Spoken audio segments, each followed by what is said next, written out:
ஒரு மனைவி தனது மறைந்த கணவரின் சட்டையை 8 ஆண்டுகள் வரை வீட்டின் கதவிலேயே தொங்கவிட்டு வைத்திருந்தாள். அவள் அந்த சட்டையை ஒருபோதும் அகற்றவில்லை.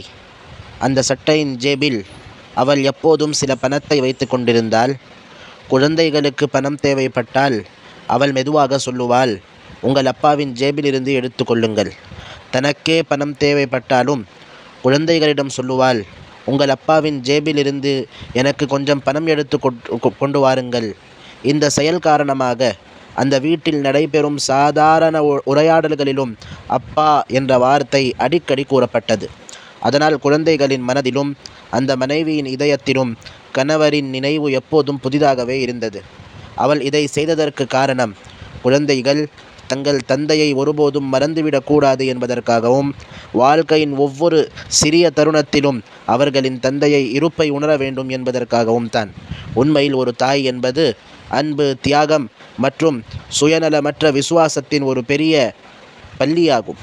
அங்கு வாழ்க்கையின் மிகப்பெரிய பாடங்கள் அறிவோடும் அமைதியோடும் எந்த சத்தமுமின்றி கற்றுக் கொடுக்கப்படுகின்றன.